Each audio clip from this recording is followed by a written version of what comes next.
전 세계가 트럼프의 눈치를 살필 때 이재명 대통령만이 유일하게 이란에 특사를 파견하고 이스라엘의 보편적 정의를 외치며 당당한 위기관리 외교를 보여줬죠. 반면 독일은 트럼프의 비판 한마디에 미군 철수와 미사일 배치 취소라는 보복을 당하며 위기에 빠졌습니다. 동맹을 돈으로만 계산하며 국제법조차 뭉개버리는 트럼프의 아나무인 격폭주 속에 이란이 파키스탄을 통해 보낸 14개항의 비밀 협상안에는 과연 어떤 충격적인 내용이 담겨 있을까요? 이어지는 영상에서 확인해 보겠습니다.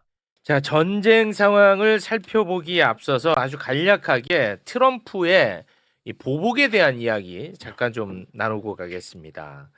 이번 이제 전쟁 때 뭐 유럽 국가들 아무도 안 도와줬잖아요. 네. 네. 특히 이제 독일 총리 같은 경우에는 트럼프 전쟁에 대해서 최근 들어서 아주 강력한 비판을 좀 했었거든요. 어떤 비판을 했는지 잠깐 좀 볼까요? 자, 지난 27일에 학교에 가서 학생들과 토론을 하면서 뭐라고 얘기를 했냐? 미국이 전략도 없이 전쟁에 돌입했고 미국 전체가 이란에게 굴욕을 당했다라고 네. 또 발언을 했어요. 그렇습니다. 트럼프는 이런 걸 잊지를 않아요. 예. 네. 와. 항상 다 쌓아두고 있습니다. 트럼프가 이제 보복에 나서고 있는데 독일에도 이제 미군이 주둔하고 있거든요. 3만 6천 명 정도. 3만 6천 명 정도. 근데 그 가운데 5천 명, 야, 이 새끼들 그냥 잘라버려. 예.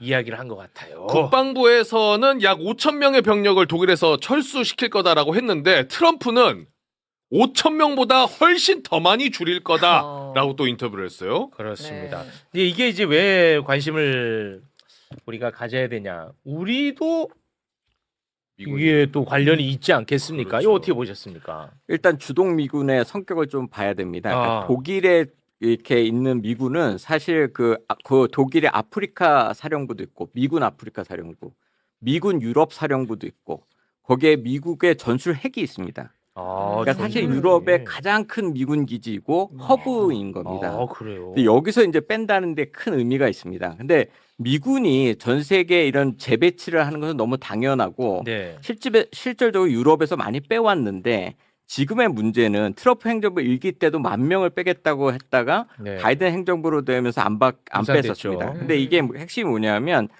미국은 항상 그 GPR이라는 범세계 미군 재배치 검토 보고서를 내고 나서 조절을 해왔었습니다. 그래서 어떻게 동맹을 같이 가느냐 설명을 쭉 해주고 이래서 미군을 빼고 전력을 보강하겠다 이런 식으로 얘기를 했는데 네네. 요번에 이제 독일 총리 발언 이후에 바로 트럼프 대통령이 5천 명 이상을 빼겠다고 얘기를 한 게 이제 크게 문제가 되고 있습니다. 네. 그래서 이제 동맹국한테 이렇게 할 수 있느냐가 크게 문제고 더 큰 문제는 거기에 토마호크 순항 미사일하고 극초음속 미사일 부대가 배치되도록 되어 있었습니다. 그러니까 병력이 빠지면 네. 전력을 강화시켜서 그 나라를 보호해 주는 것이 여태까지 미국이 해왔던 동맹 정책이었는데 네. 병력도 빼겠다, 전력도 빼겠다 이렇게 얘기를 하면서 사실상 EU 이제 거기에서 관세를 15% 25%로 올리겠다고 했지 않습니까? 그러니까요. 네. 그러니까 재배치에 대한 분명히 검토도 있는 반면에 보복적인 성과도 있다. 이게 참 문제라는 생각이 들고 이게 주동 미군이 굉장히 독일은 여태까지 우리처럼 미국에 의해서 굉장히 그 안보를 의존해왔던 나라입니다. 가장 약한 나라를 이렇게 공격해서 이걸 빼낸다는 것이 네. 사실 우리 한반도한테도 주는 의미가 매우 크다. 어. 그래서 지금 이제 많이 돌아다니는 주한미군의 전략적 유연성이라는 거 있지 않습니까? 네. 그래서 패트리어트 사드 미사일 막 넘어가듯이 네. 이제 미국은 세계 전략에 따라서 자기의 마음대로 자기가 필요하다면 어느 전력에도 이렇게 빼갈 수 있다. 이런 데서 큰 의미가 있다고 생각됩니다. 네.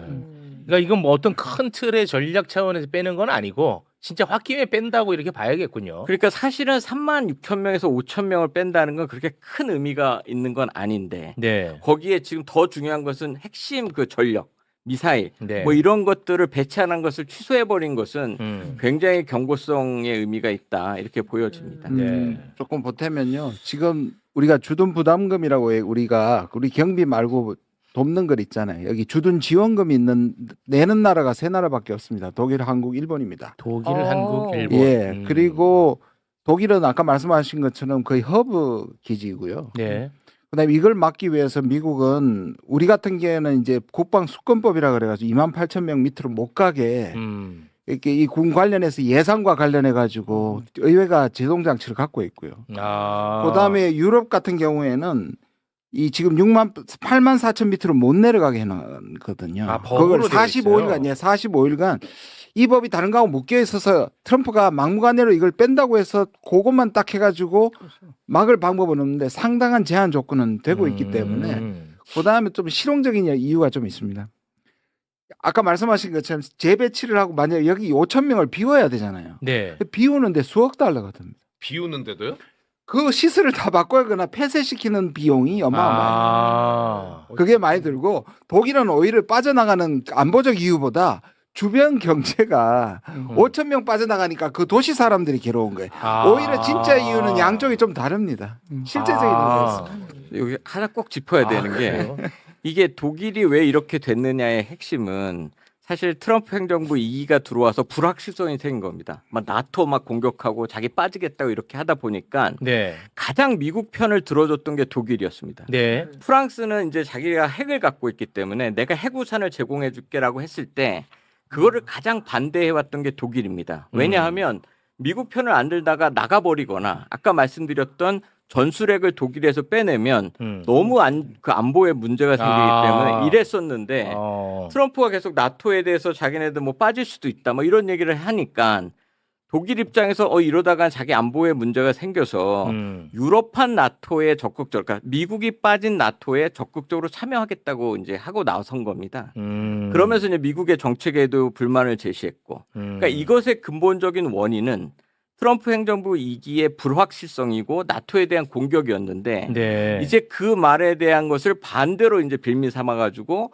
그 미군들을 빼내는 것이죠. 그러니까 이게 상당히 독일 입장에서 어쩔 수 없는 부분이 있다. 네. 이 말씀을 꼭 드리려고. 제가 합니다. 정정을 하나. 요 정정을 하고 아까 가야 8만 4천 명이 아니고요. 45일간 7만 6천을 밑으로 내려가지면 안 된다. 7만 6천 밑으로 내려가면 안 된다. 법으로 되어 있다. 네. 유럽 얘기하는 거죠. 네, 근데 여기서 다 말씀을 잘 해주셨는데 한 가지 더 있는 게 거기에 있는 것 같습니다. 그러니까 유럽은 러시아의 그 위협을 되게 그 강하게 느끼고 있는 반면에 그렇습니다. 트럼프 대통령은 아니 이 정도면 충분히 막을 수 있잖아 해서 그 러시아에 대해서 그런 악감정이 별로 없는 것 같습니다. 그러니까 그런 것들도 또 이런 형태. 왜냐하면 지금 말씀하신 미사일 기지나 이런 것들이 러시아 견제용이거든요. 네. 근데 그거를 안 하겠다라고 하는 것은 뭐 러시아를 옹호하는 건 아니지만 트럼프 대통령 입장에서는 위협을 안 느껴. 유럽과는 조금 결을 좀 달리하는. 그러니까 유럽은 지금 계속해서 너무 러시아 위협을 너무 과장하고 있다라고 미국은 그렇게 보고 있는 것도 여기에 또 영향을 좀 끼치는 거 아닌가 좀 그렇게 네, 보고 있습니다. 알겠습니다.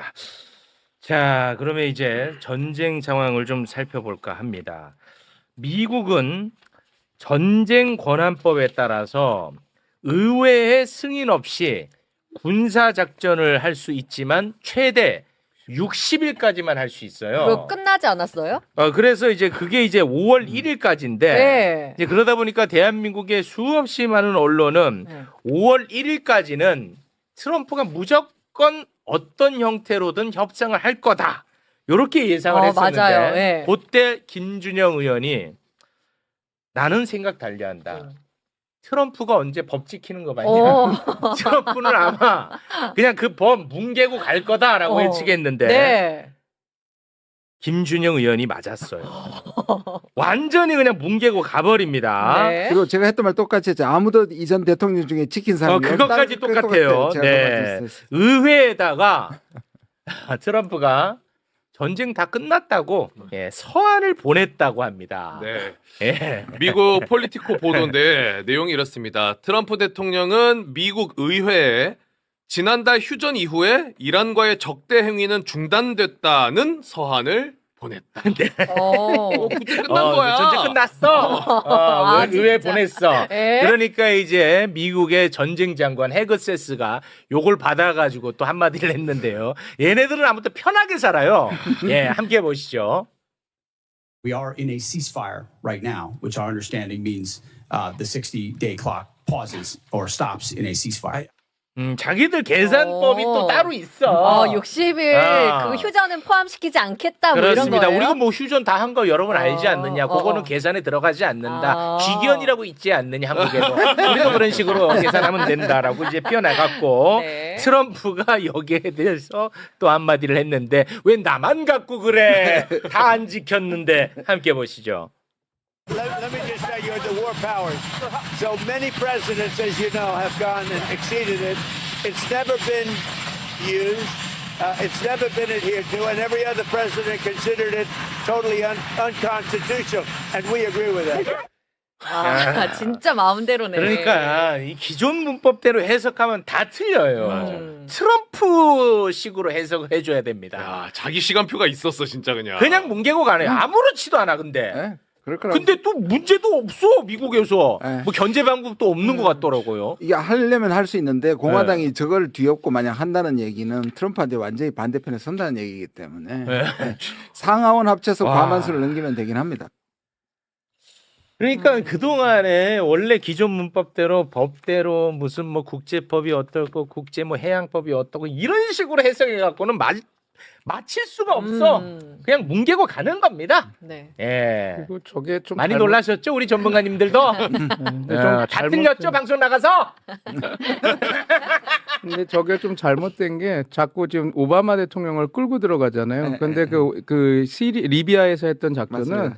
나토가 주도권을 가서 했고 미국은 공군 전력만 보내줘 했기 때문에 이건 오바마 대통령을 옹호하는 게 아니라 나는 전쟁이 아니고 군사 작전에 참여한 거다라는 명분이 있어요. 그리고 그것도 이제 어떻게 보면 가다피가 사살이 되고 하면서 이제 끝나는 국면이었기 때문에 마무리 국면이었으니까 그런 게 있었는데 지금 트럼프 대통령은 자기가 오바마가처럼 우린 군사 작전이다 그러는데 지금 해군 전력의 40%나 그렇게 보내놓고선 자기네들이 주도적으로 하면서 이거는 그냥 군사작전이고 전쟁이 아니다라고 얘기하는 것도 웃기고. 네. 그러면 이란 입장에서는 휴전이 아니다라고 얘기를 하고 있는데 자기만 휴전이라고 해서 찍어서 가니까 상대방이 있는데 상대방은 휴전이라고 인정을 안 하는데 네. 휴전이야 하고 이렇게 얘기하는 것도 웃기고 그 60일이라고 하는 그래서 지금 미국 내에서도 조롱이 나오는 게 그러니까 워킹데이를 지금 계산하는 거냐 그러니까 그 주말은 빼고 60일이냐 이렇게 나오는 평일만 거예요. 계산하냐. 그러니까 휴일 노동계상법이군요. 네, 노동계상 그렇게 되는 거냐고 조롱이 나오고 있는데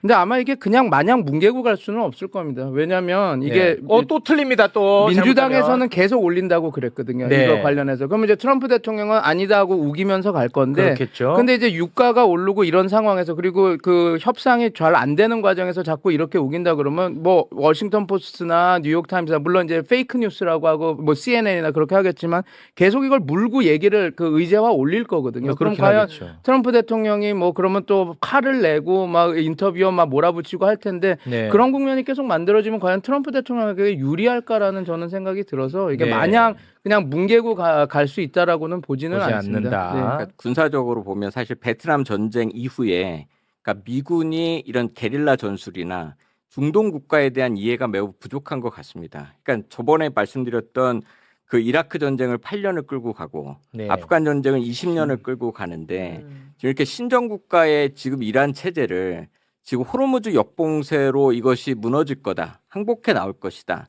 그다음에 핵을 포기할 것이라는 가정이 사실 이 전쟁을 매우 어렵게 만들고 있다. 그러면 언제가 분기점이나 전환점이 될 수 있느냐 이 상태에서는 사실 그게 이제 미중 정상회담으로 가는 것 같습니다.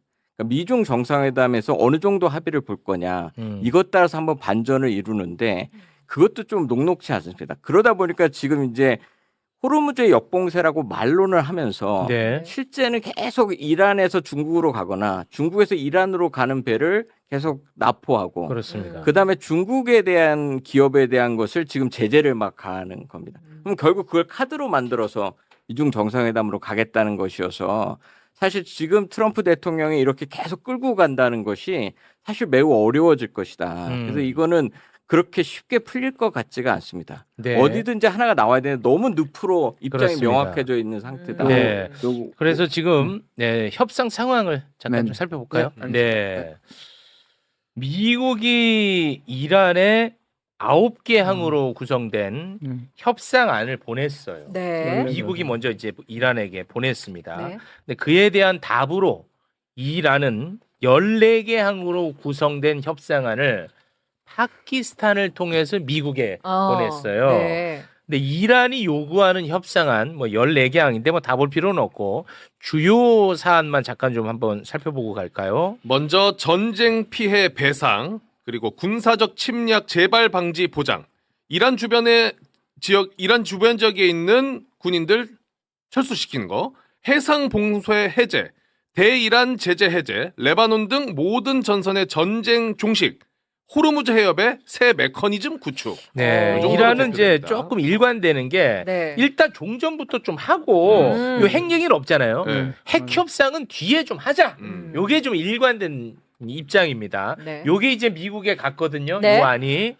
그 안을 이제 트럼프가 싹 봅니다. 트럼프가 이렇게 싹 본 다음에 관련해서 입장을 밝혔는데 이스라엘 언론을 통해서 입장을 밝혔어요. 네. 그런데 이 안을 받을 수 없고 네. 네타냐후나 빨리 좀 사면해라. 이따위 발언을 했습니다. 네타냐후 애칭이 비비라고 하나 봐요. 네. 자, 그러면서 이렇게 얘기합니다. 이 협상안 받아들일 수 없고 검토해봤다. 모든 것을 검토해봤지만 받아들일 수가 없다. 당신의 대통령에게 비비를 사면하라고 전해라. 나와 비비가 아니었다면 이스라엘은 없었을 거다. 당신에게는 쓸데없는 일이 아닌 전쟁에 집중할 총리가 필요하다. 정말 최악의. 아직까지도 이 네타냐후 네타냐후는 좋겠어 진짜. 너무 든든한 형이 있어가지고 이렇게까지. 이스라엘 대통령한테 빨리 그거 사면하라고 그렇게 또 촉구하고 나섰습니다. 네. 요거 어떻게 보셨습니까? 네. 네, 뭐라고 질문하셨어요? 요 지금 이 협상 상황 이렇게 이거는 좀 핑퐁. 이게 사실은 지금 트럼프는 기본적으로 일단 이란은 트럼프는 이 두 달을 지금 생각하고 던졌고 3단계로 나눴잖아요. 이란이. 첫 번째는 일단 봉쇄 해제하자. 그래서 사실은 먼저 해제했다가 미국이 바깥에 막는 바람에 사실은 이란이 다시 맞아요. 막은 겁니다. 네. 그럼 두 번째는 한 달 안에 종전 협상을 하자고. 그 다음에 한 달 후에 핵 협상을 하자. 네. 이렇게 지금 세 단계거든요. 근데 지금 이걸 다 안 받아들이고 여기서 우리가 주목해야 되는 건 뭐냐면 뉴욕타임스가 이렇게 지난주에 백악관에서 회의가 있었고 네. 거기서 제일 많이 나온 얘기가 얼마 정도면 지금 이 봉쇄 상황이 이 호르무즈 봉쇄 상황이 서로가 유리하다고 생각하고 있잖아요. 네. 그러니까 미국도 뭐냐면 우리가 유리한데 어느 정도 가면 이란이 두 손 들고 나오겠는가 그게 나온 게 두 달이에요. 2달이면 두 달. 쟤네들은 예. 그 저장고 다 찬다. 예, 저장고 다 찰 뿐만 아니라 아. 이제 경제가 본격적으로 힘들다. 그리고 이 두 달은 또 어떤 의미가 있느냐면 트럼프는 지금 6개월 남았습니다. 선거가. 네. 그중에 적어도 3, 4개월 안에 이거를 종전시키고 핵 문제만 해결하면 이때까지 이런 표를 안전된다. 완전히 다 가져올 수 있다. 그래서 적어도 지금 두 달을 프레임으로 잡고 있는 것 같습니다. 2달. 근데 근데 지지분은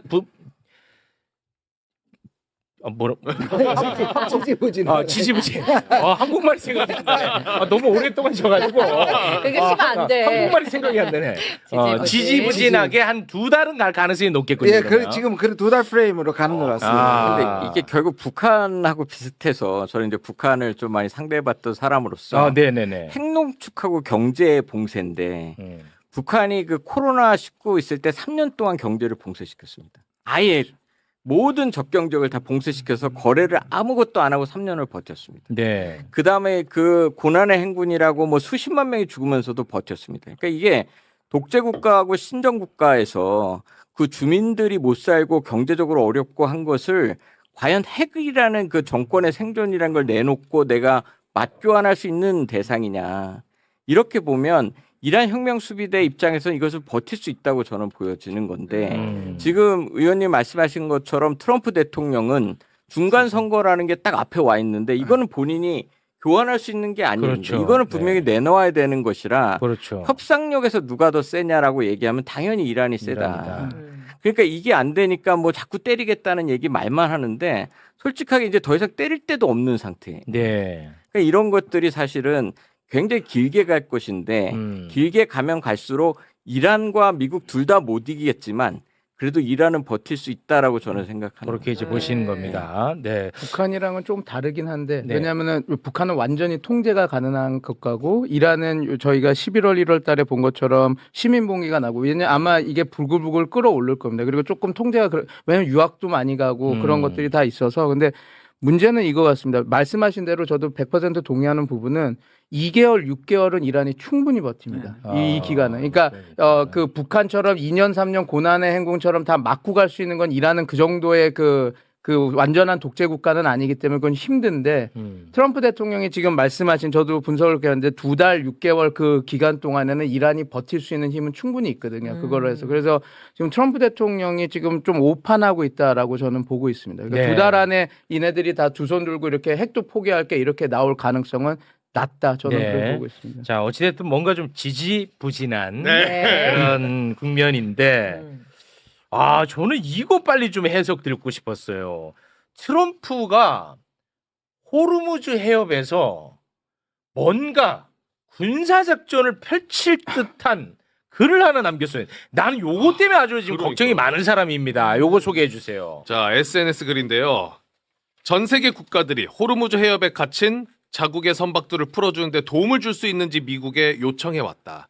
나는 내 대표단을 통해 우리가 그들의 선박과 승무원을 해협에서 안전하게 빼내기 위해 최선의 노력을 다할 것이라고 해당 국가에 알리도록 지시했다. 이번 선박 이동은 아무런 잘못도 저지르지 않은 사람들, 기업들, 국가들을 구하기 위한 것일 뿐이다.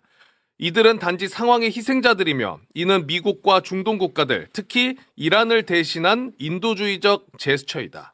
이 작전, 즉 프로젝트 프리덤은 중동 시간으로 월요일 오전에 시작될 예정이다. 이것도 뭔데? 나 이거 겁납니다, 지금. 선박 탈출을 지원하겠다. 실체 없습니다. 근데 이게 지금 뭐 이게 되려면 네, 말씀하세요. 네, 되려면 지금 저도 다 봤는데 군사 작전을 해서 자기네들이 수송을 하고 뭐 구축함을 어떻게 해서 몇 대씩 빼내겠다 이런 것들이 돼야 되는데 네. 그런 거는 없고 그냥 자기가 정책적인 코디네이션, 그러니까 정책적으로 이렇게 해서 여기에 묶여 있는 그 국적 선박들의 그 국가들이 같이 와서 이걸 할 수 있게 내가 어떤 외교적인 아니면 정책적인 도움을 주겠다. 그리고 선박들 보험사들이 다 연결돼 있지 않습니까? 그렇죠. 그거에 대한 것들에 대해서 뭐 우리가 지원할 수 있는 걸 하겠다 그러지. 근데 그런 걸로 먹힐 게 아니거든요. 아, 그래요? 왜냐하면 선사들도 자기네들이 미국이 완전히 뒷배가 돼줘서 내가 구축함을 보고 핵항모를 보내서 니네들 빼올 테니까 우리를 믿고 따라 나와라 이렇게 딱 하는 거야지. 뭔가 선사들도 그러면 미국이 지켜줄 거니까 가보겠다라고 할 거 아닙니까? 네. 그런 디테일한 작전은 없습니다. 지금 말씀드린 대로 없어요? 이걸 다 연계해서 하겠다라고 지금 처음 나온 거는 그거기 때문에 그 네. 정도 수준이라면 제가 볼 때는 과연 어느 뭐라 그럴까요? 그 선사들이 거기에 반응해서 여기에 같이 나오려고 할까? 저는 그래서 조금 더 지켜봐야 될 것 같습니다. 이 프로젝트 프리덤이라고 하는 것 자체가 좀 더 구체화가 돼야지. 그래서 미국이 어느 정도 자기네들이 해군력을 투입해서 하는지가 다 와야지 이게 좀 그 알겠습니다. 효과를 알 수 있을 것 같습니다. 실체가 없다는 저는 말씀이고. 미중 정상회담하고 이게 연계되어 있다고 생각하는데, 네. 그러니까 딱 메시지가 두 개입니다. 대표단을 통해서 외교적으로 인도주의적으로 빼내겠다. 근데 만약에 이것을 막으면 군사적으로 조치하겠다라는 얘기인데, 네. 그거 전에 어떤 언론 보도가 있었냐면 트럼프 대통령이 45분간 군사 옵션에 대한 보고를 받았다는 얘기가 있습니다. 네. 근데 저는 분명히 미중 정상회담에 이제는 이란 전쟁이 하나의 카드로 들어오는데 지금 상태로 가서는 사실 중국 카드가 더 커집니다. 근데 만약에 여기서 정말 나오라고 그랬다고 나올 수 있을 것도 아니고 나온다고 하면 이란 혁명수비대가 공격을 안 할 수도 없는 상태입니다. 뭐 그렇겠죠. 유일하게 무기이기 때문에. 네. 그러면 이것을 군사적으로 분명히 반격을 해서 이건 이제 사실은 명분은 미국이 갖고 있기 때문에 그것이 미중 정상회담에 굉장히 카드로 쓸 수 있는 부분이 있지 않는가. 그래서 이것을 하나의 카드로 좀 굉장히 세게 던져놓은 상태이다. 저는 이렇게 보여집니다. 저는 두 분 말씀에 동의하는데 크게 두 가지인 것 같습니다. 일단은 이게 아까도 말씀드린 것처럼 처음에 휴전 회담 하면서 푸른 거를 미국이 닫았잖아요. 네. 그러니까 사실은 미국이 닫은 거란 말이에요. 네. 그런데 이거는 지금 이란이 닫고 있다는 걸 강조하는 겁니다. 미국은 풀려는 사람이고 이란이 닫았다는 거예요. 그다음에 두 번째 그건 완전 사기인데. 그리고 뭐냐면 이게 실질적인 나중에 통제권 호르무즈의 통제권이 나한테 있다는 걸 지금 얘기하는 거고요. 그런데 말씀하신 것처럼 내용은 아직 하나도 없고요. 그리고 호위한다고 해서 호위 따라가다 오히려 더 얻어맞기 때문에 네. 이거는 따라갈 가능성이 없고 또 하나 진짜 이유는 또 뭐냐면 제가 늘 말씀드리지만 트럼프는 계속 들썩거리는 유가를 내리려고 해요. 네. 이거 한 다음에 유가가 좀 내렸어요. 이 한마디 때문에. 이 한마디 때문에 또 이렇게 2, 3불 정도 떨어졌어요. 그랬어요? 그러니까 이런 식으로 자기가 계속 이렇게 얘기하면서 조금 진정시키는 효과도 있다고 생각하는 거예요. 근데 그러기에는 너무 시간을 특정한 거 아니에요?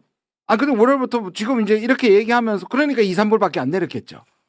그러면서 시간을 벌고 이 아까 말한 2달 동안 이란은 계속 괴롭고 이란은 빌런이 되는 거고 이걸 지금 얘기를 하는 거예요. 이거 중동 시간으로 월요일 오전 이거 또 늘려야 되거든. 그러면 그러니까 군사적으로 함정이 미군 함정도 지금 호르무즈 해협에 들어갈 수 없습니다. 그러니까요. 예, 이게 그 지상에서 막을 수 있는 함정이라는 건 사실 세상에 존재하지 않습니다. 네. 그러니까 호위 함정이 들어갈 수 있는 상황도 아니고, 아니에요. 그러니까 나오라고 해봤자 나올 수 있는 배도 없고. 그건 없겠죠. 예, 그러니까 당연히. 이게 굉장히 지금은 블러핑처럼 블러프 사기예요, 예, 사기. 카드로 던져져 있는 상태인 거죠. 그러니까 저도 월요일 날 아침에 뭐가 시작되는지 잘 모르겠습니다. 아, 그래요? 그러니까 뭘 한다고 아니 그러는데. 그러기엔 너무 특정한 거 아닌가? 나는 그거 때문에 좀 걱정했거든요. 저도 뭐 트럼프 말을 다 믿진 않는데 이거는 또 심지어 한참 후의 시간도 아니야. 보세요. 근데 당장- 주영 씨도 지금 흔들렸잖아요. 그건 늘리죠. 그러니까 시장이 흔들린다니까. 그래서 2, 3불 떨어진다니까. 아 그렇습니까? 이 나 같은 바보들을 타겟팅하는구만. 100% 배제를 못 하니까. 그래도 미국이니까. 아 그렇습니까? 근데 어찌 됐든 뭐 아직까지 뭐 특별한 실체가 없을 가능성이 훨씬 높네요. 다행이네. 나 요거 때문에 아주 걱정 많이 했거든요. 네. 트럼프는 그러면은 야, 그 시간을 그럼 확실하게 얘기해. 그러면 또 흔들릴 거 아니야. 이런 느낌이었나 보네. 요건 이제 또 승글적 이제 늘릴 것 같습니다. 네. 그러면 당분간은 어찌됐든 지지부진한 상태로 최소 좀- 몇 주에서 2달은 생각하셔야 될 것 같습니다. 계속 그렇게 이제 가겠군요. 세계가 괴롭죠. 세계가 괴로운데 이 코스피는 이제 그 트럼프한테 놀아나진 않는 거예요. 그 저항이 그만큼 생겼다는 거예요. 메르겔 총리가 미국의 신경을 거스르는 발언을 했다가 지금 된통 얻어맞고 수습을 못해서 난리인데 예. 지금 그러다 5천 명 발언도 나오고 토마호크 미사일 배치 취소도 나오고 난리예요. 여기서 조금 우리가 한 가지 유심히 봐야 될 거는 미국의 신경을 거스르는 발언을 하고 유일하게 얻어터지지 않은 딱 하나 지구상에 정치 지도자가 있어요. 이재명 대통령. 그렇죠. 난 이게 정말 신기해. 네. 보라고. 이란에 특사 보냈지.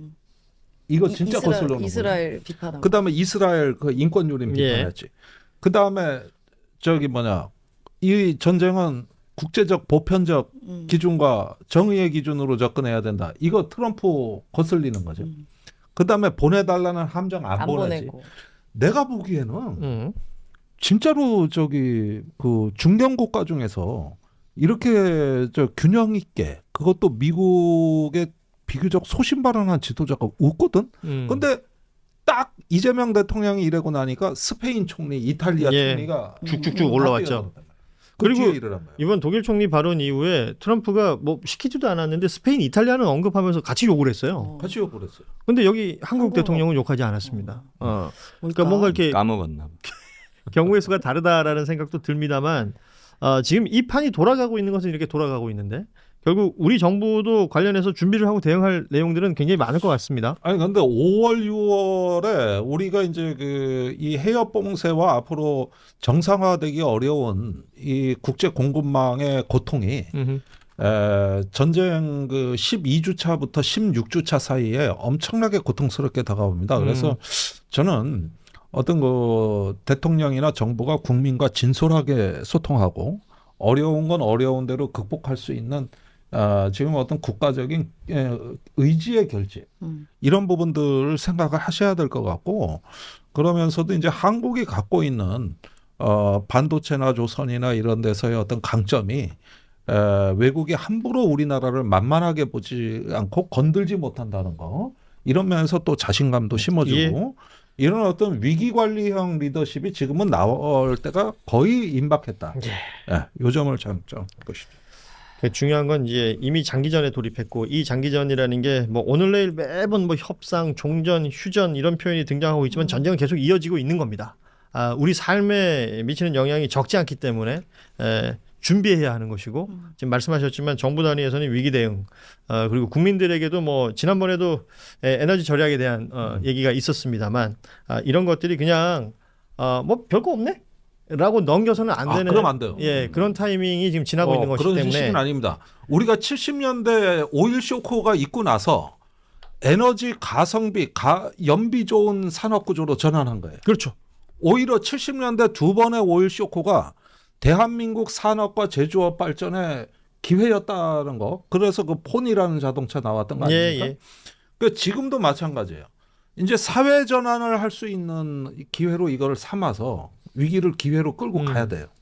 뭐 사회 전환, 뭐 에너지 전환, 뭐 그리고 수많은 어떤 이 지금 AI 시대에 대한 어떤 변혁의 여러 가지 우리가 이제 적응해야 되고 준비해야 되고 얘기를 들어보니까 전문가들 얘기 들어보니까 우리가 주도하고 있는 영역도 제법 많다고 합니다. 그러니까 이런 것들이 어떻게 이 국민들의 삶에 잘 연결되어서 자연스럽게 큰 뭐랄까 불황 없이 지나갈 수 있을지 걱정이 되면서도 또 우리가 해야 할 일들에 대한 생각도 드는 그런 요즘인 것 같습니다.